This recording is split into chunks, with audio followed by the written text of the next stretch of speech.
Taller de Arquitectura, à la fois sa maison et son agence, l'architecte Ricardo Bofill, auquel on doit, entre autres, le marché Saint-Honoré à Paris, l'aéroport de Barcelone et le building d'Only à Chicago, nous fait découvrir Barcelone, sa ville natale. Barcelone, c'est ma ville, c'est la ville où je suis né. C'est une ville qui m'appartient d'une certaine manière.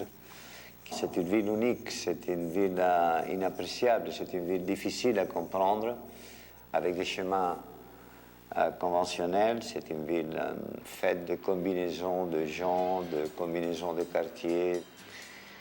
Et c'est une ville particulière, c'est une ville qui est peu assimilable à des autres lieux, à des autres villes, au moins en Europe.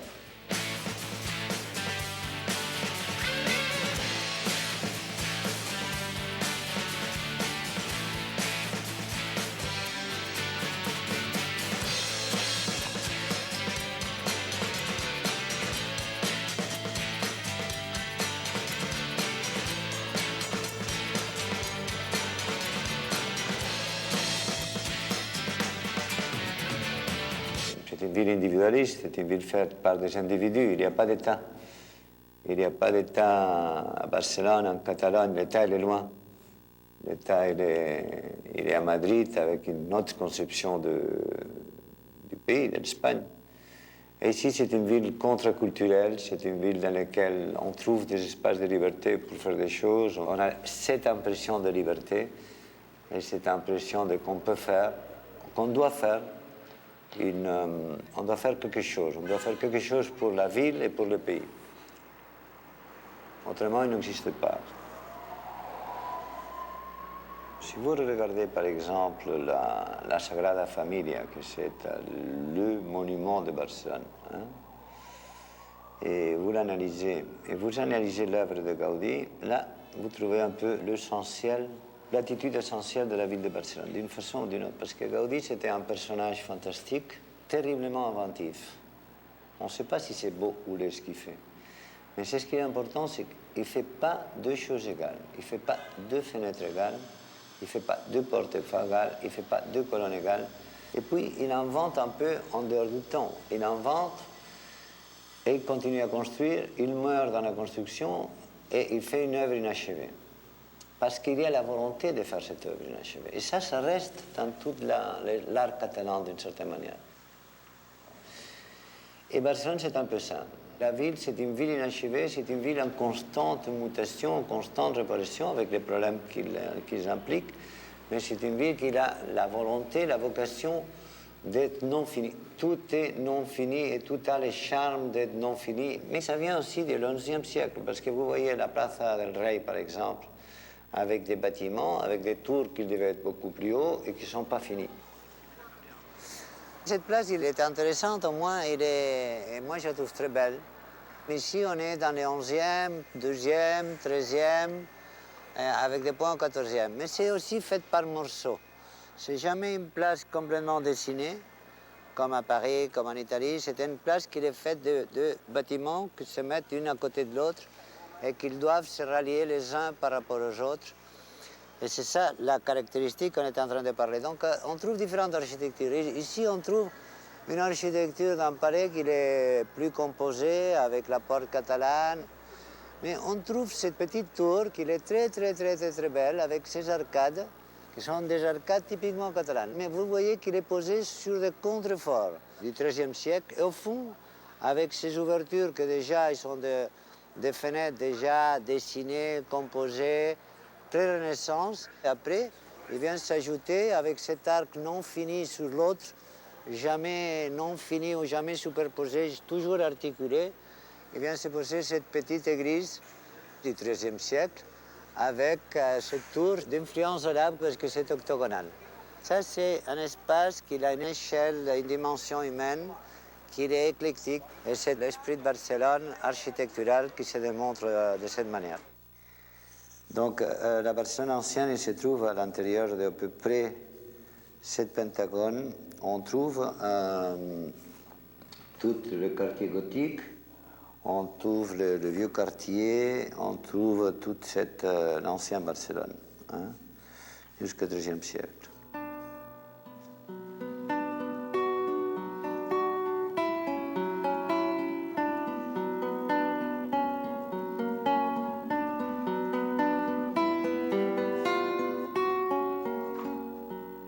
J'aime les rues de Barcelone.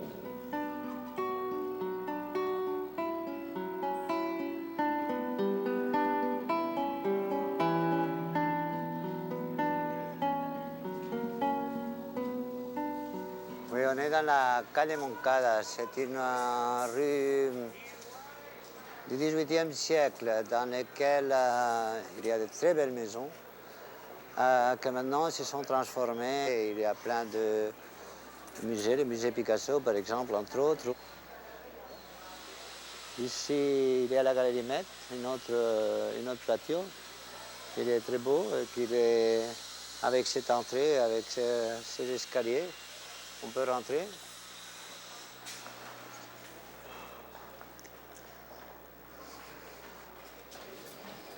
Ici, on voit comment on peut vivre dans des rues très étroites, dans lesquelles les règles de l'urbanisme moderne ne sont pas applicables. Tout ça, ça serait interdit maintenant. Donc, en passant, on trouve tous ces maisons très belles.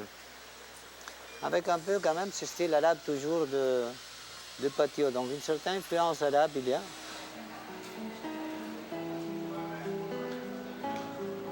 Ça, c'est des façades courantes du XVIIIe siècle, dans un quartier c'était un quartier seigneurial à l'époque, avec cette église au fond, Santa Maria del Mar. On est dans une église gothique du XIIIe siècle. Ça, c'est un espace très beau, très pur, très sobre, que moi j'aime particulièrement, indépendamment de que ce soit une église ou de sa fonction. En fait, il ne fait pas sa fonction. Ici, on fait des concerts. Ici, il y a des fêtes aussi, de grandes fêtes. Et ici, casuellement, je vous ai amené parce qu'ici, j'ai fait la cérémonie d'enterrement de mon père et de ma mère. Une cérémonie laïque, ici, à l'intérieur de cette église.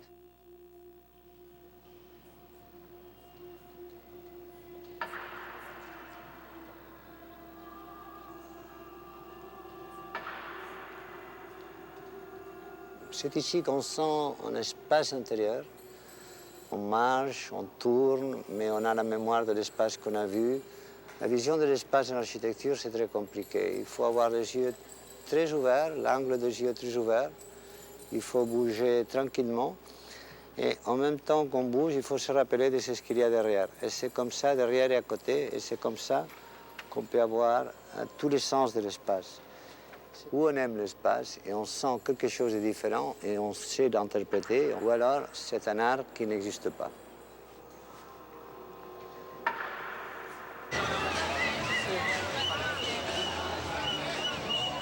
Ça, c'est le centre politique de Barcelone et de la Catalogne. C'est une place avec deux institutions qui se font la guerre normalement politiquement. Ça, c'est la mairie qui a beaucoup de pouvoir à Barcelone. Et là, c'est le palais du gouvernement où il habite le président de la Catalogne. Ici se déroulent toutes les manifestations et tous les grands événements. Je crois que la caractéristique de Barcelone, c'est la diversité. Je ne sais pas si c'est une ville très belle ou pas, mais enfin, en tout cas, c'est une ville très, très, très variée et terriblement inventive parce qu'elle n'a rien d'égal. Ça, on est en train de rentrer dans la Rambla, encore avec cette promenade centrale où les gens se promènent toute la journée et le public change. Le matin, le soir, il y a des gens qui sont assis, qui regardent les gens qui se promènent, les gens qui se promènent et qui vont au travail. Ils regardent les gens, c'est comme une espèce de rue théâtralisée. Vous voyez celui-là? Hein? Donc toute la journée, là, jusqu'à 6 heures du matin. Ici, on peut planter la caméra. Passez une journée, vous avez un film. C'est du théâtre.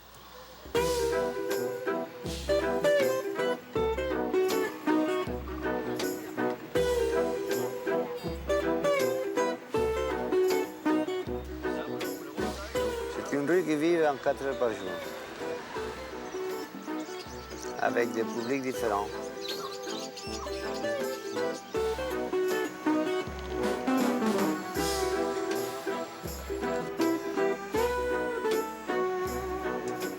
gens ne vont pas très vite, les gens vont en se promenant au lieu. C'est le côté méditerranéen, les gens ne courent pas pour arriver comme s'ils étaient constamment pressés.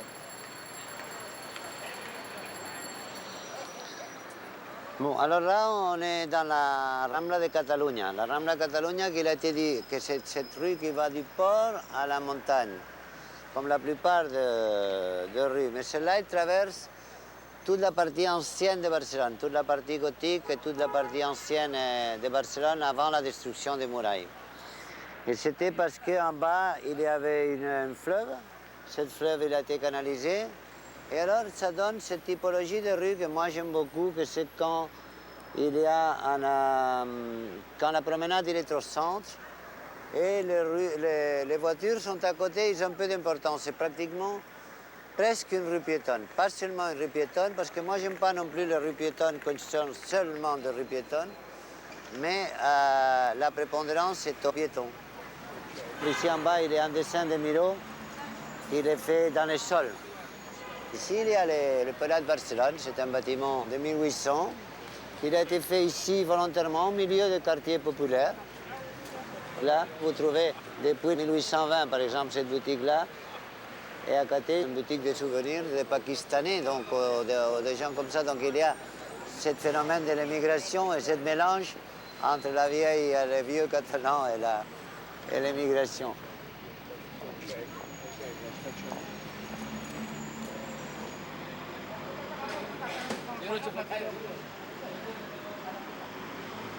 Ici, on est dans l'ancien quartier chinois. En descendant la Ramblas à droite, c'était un quartier très pauvre avec beaucoup de prostitution, de drogue, et c'est encore. Et c'est un quartier qu'on essaye de restructurer. Alors, il y a à l'intérieur du quartier des musées, il y a des institutions qu'ils ont mis, même l'université. Et il y a cette espèce de connivence entre des gens qui sont des gens même marginaux, complètement marginaux, avec des étudiants, avec des universitaires, avec cette espèce de grande mixité. Alors ça, c'est une des caractéristiques de Barcelone et c'est une des caractéristiques de Barcelone qu'on veut garder pour essayer d'éviter le ghetto.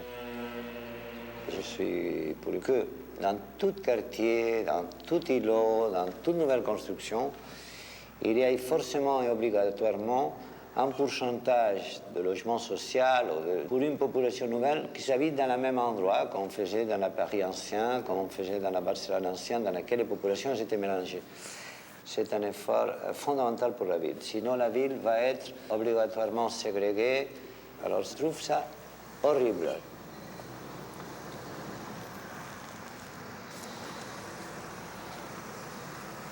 Ici, on va au musée d'art contemporain, au milieu de ce quartier populaire, à côté de la bibliothèque centrale mais dans les quartiers populaires qui étaient très dégradés, un peu comme à Beaubourg, disons. Il y a eu une grosse discussion à Barcelone sur les musées d'art contemporain. Où est-ce qu'il fallait placer et qui fallait le faire. Alors on a appelé un architecte américain qui s'appelle Richard Mayer, qui a fait Canal+ à Paris, mais qui a fait beaucoup de musées, que c'est un grand ami très bon. On lui a donné cet espace, on a ouvert cette place à l'intérieur de ce quartier pauvre de Barcelone. Donc pour continuer à rechercher cette mixité de laquelle on était en train de parler. Du point de vue architectural, on découvre les monuments ici. Les monuments ne sont jamais au fond d'une perspective, au centre d'une place. Non, les monuments sont placés comme cachés à l'intérieur des quartiers, placés à l'intérieur. Il faut les regarder de côté. Une cathédrale, on ne la regarde jamais d'en face, au bout, mais il faut la découvrir comme ça. Le musée d'art contemporain, que c'est important pour Barcelone, même s'il y a beaucoup de musées séparés, il est placé dans cet endroit que c'est difficile à trouver. Alors ici, ce mélange qui les gens qui viennent voir le musée, les étudiants, les gens de la rue, avec les enfants qui jouent, à côté des gens qui sont marginalisés. Alors cette espèce de mixité, cette espèce de mélange, ça, c'est Barcelone.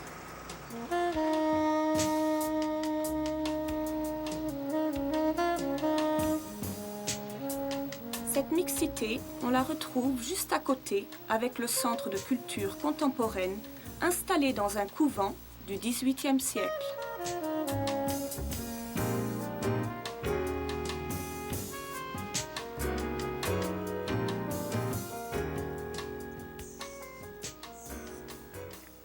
Après, à un certain moment, il y a eu cette expansion économique très forte de Barcelone et il y a eu un grand urbaniste qui a inventé le mot urbanisme d'ailleurs, qui s'appelle Cerdà, Ildefonso Cerdà. Et c'est lui qui a fait, en 1848, les premiers plans de Barcelone, que c'est cette espèce de quadrillage avec ces deux diagonales, enfin cette espèce de plan de Barcelone, fait par des îlots, des îlots qui sont comme ça, et que c'est des îlots qui ont d'axe à axe, ici, 121 mètres par 121 mètres. Ça, c'est une autre, en faisant ici des angles pour former des placettes, ici, et pour ouvrir la circulation pour qu'il ne soit pas en angle droit. Et avec ça, il remplit un plan uniforme, un plan égalitaire, un plan avec des tramways. Il remplit la totalité, pratiquement la totalité de Barcelone. Un plan très intelligent qui voulait être un plan égalitaire, social. À l'intérieur, on trouve des maisons de ville. Ils vont 20 mètres d'auteur, avec des maisons d'angle, très intéressantes d'ailleurs, et qui viennent remplir la totalité de ces îlots. Et à l'intérieur de ces plans, ils sont venus s'installer toute cette architecture Art Nouveau, avec une série de grands architectes, duquel Gaudí était un peu le représentant. Vous savez que c'est la ville la plus intéressante au monde en Art Nouveau. Ici, l'Art Nouveau s'appelle modernisme. Il n'y a pas de bâtiment égal pratiquement à Barcelone. Il n'y en a pas. On continue toujours cette même typologie, cette même répétition de maisons de ville, une après l'autre, toutes différentes, avec cet immense éclectisme de la ville. C'est pour ça qu'ici, c'est difficile de parler d'un style.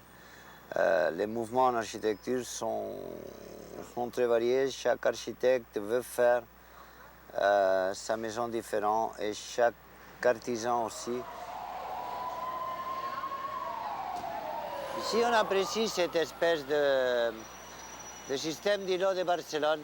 Ils ont les angles coupés qui forment cette espèce d'ouverture pour qu'on voit les voitures quand on va croiser. C'était un plan déjà fait avec une idée de circulation. Il y a des maisons de ville qui sont très belles dans cette extension de Barcelone. Celle-là, elle est à Gaudí. Celle de côté, il est à Puig Cadafalch. Celle de côté, c'est un autre grand architecte qui s'appelle Muntaner. Celle du fond, c'est un autre architecte qui s'appelle Sagnière. C'est des grands architectes du commencement du siècle.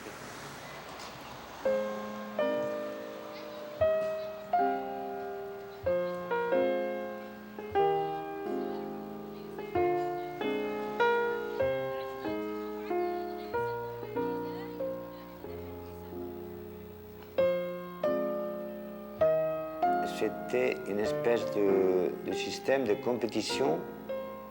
Il y avait une compétition entre la maison et la maison de côté pour voir qui la faisait mieux, qui la faisait plus belle. Toute la question, c'était qui était le meilleur et qui était le plus raffiné, le plus cultivé.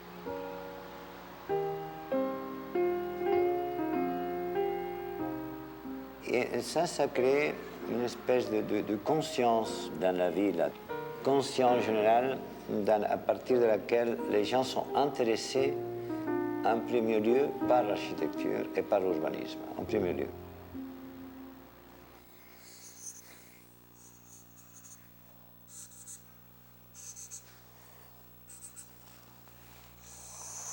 Bon, c'est un peu ça. Hein?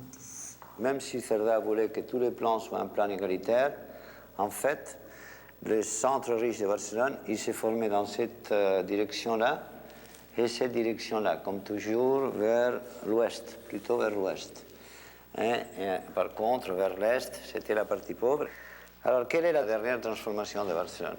Au lieu de venir construire l'ouest, qui est consolidé et riche, venir consolider l'est de Barcelone pour améliorer l'équilibre social, architectural de Barcelone. Comme toute cette partie est fermée à la mer, la première chose, c'est essayer d'ouvrir et que Barcelone il donne sur la mer.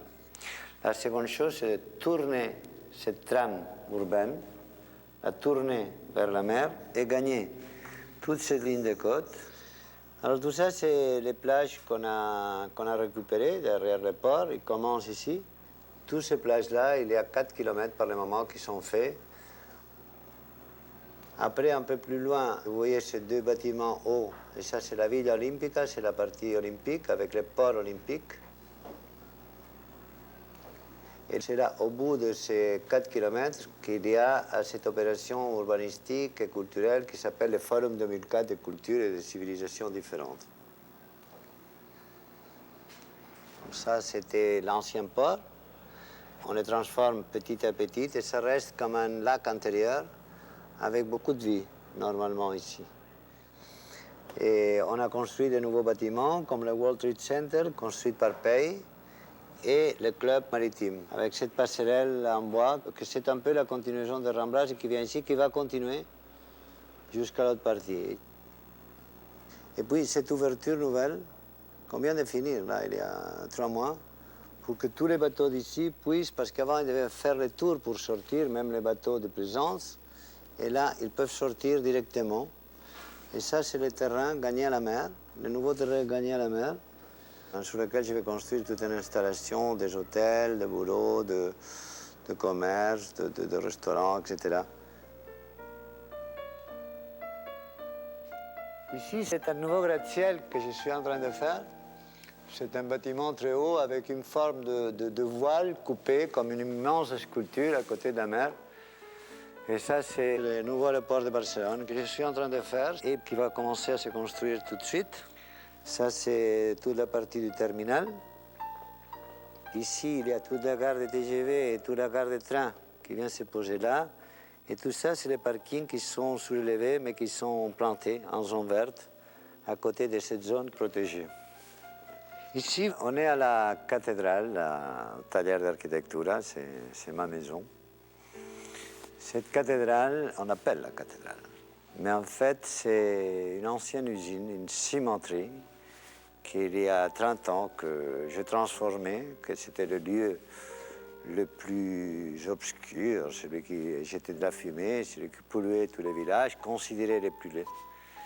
Et je l'ai transformé dans mon lieu. C'est ici que j'habite, c'est ici que je travaille. Et c'est ici que je suis bien. Ça veut dire que ça correspond en grande manière à ma façon de voir l'architecture. C'est un lieu inachevé, c'est un lieu transformé. Et du point de vue langage, tout le vocabulaire de l'architecture moderne, il est là. Et c'est un endroit terriblement inspirant, précisément pour cette quantité d'éléments qu'on retrouve. Ici, il y a toute une leçon d'architecture. Cette mur du fond, que c'est un mur aussi de 2 silos, avec ces 2 portes que j'ai ouvertes, avec cette architecture pauvre, parce que c'est volontairement pauvre, c'est volontairement industriel, et c'est l'espace qui domine. Mais en même temps, il y a une autre échelle, il y a une seconde échelle qu'on trouve, que c'est une échelle que j'ai introduite, c'est une échelle humaine, c'est une échelle beaucoup plus petite pour pouvoir se mettre dans différents lieux et pouvoir travailler ou recevoir dans différents lieux. Voilà un premier schéma d'une ville au Japon. C'est ce qui est beau dans l'architecture, c'est commencer de rien, de zéro, rien, à imaginer quelque chose qu'après il sera fait et il sera construit et il sera là. Donc c'est la page blanche, c'est la page blanche quand il n'y a rien. On commence à réfléchir, c'est là que c'est l'émotion la plus importante, c'est le moment le plus fort de l'architecture. Commencer, imaginer un nouvel projet. Et c'est ça que je préfère le plus souvent possible.